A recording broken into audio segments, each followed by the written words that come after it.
Hey everybody, it's Julie. Welcome to Hello Monday. This particular card design was geared towards someone very dear to me who's going through a very difficult time, but it could be adapted to a variety of occasions, and wedding was the first thing that sprang to mind because of the color combo and the layout.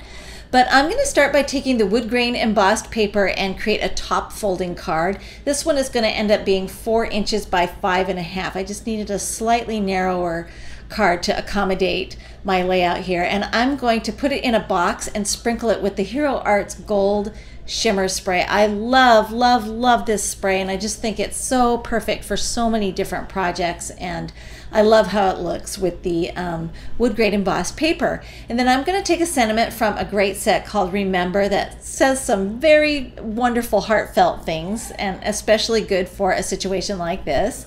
And I'm just going to ink it up with Versamark, and pardon my head kind of got in the way there, but I was trying to see and make sure I stamped it correctly because I didn't get it mounted straightly onto the block. And then I'm going to heat emboss it with some white embossing powder. And I'm stamping onto some taffy cardstock, and I love this color of Basil Cardshop paper because it's just such a versatile color of paper for so many different projects. And I'm just going to heat that up quickly with my embossing gun, and then I can go ahead and trim that down. That was actually 4 1/4, and I realized I needed to trim it down so it would be flush across the front there. And then I'm going to use my stamp runner to put some adhesive on the back of that, and then take a scrap of the gold foil paper by Chicken Nitty. This is a really pretty paper. It's a lovely accent paper. And just go ahead and mount that. I find it easier to do that because I want the whole thing mounted up than to try to cut a really skinny strip of this paper. So I'm going to get a nice, very skinny border, but it's actually a little bit wider, so I can mount it pretty easily and straightly to that sentiment piece. And then we'll go ahead and pop that up with some foam mounting tape, get that peeled off there. And then I like to use my tweezers and my grid there to make sure I'm getting it aligned, and it helps keep my fingers out of the way because a lot of times my hands just get in the way and I don't get things mounted straightly unless I use these to help guide me.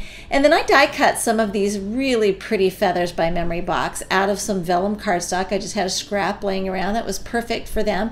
And then I'm going to glue them down with some glossy accents because it's very clear drying, and it's going to keep an invisible adhesive there on the back of those feathers. And then too late, I decided I wanted to add some gold cord.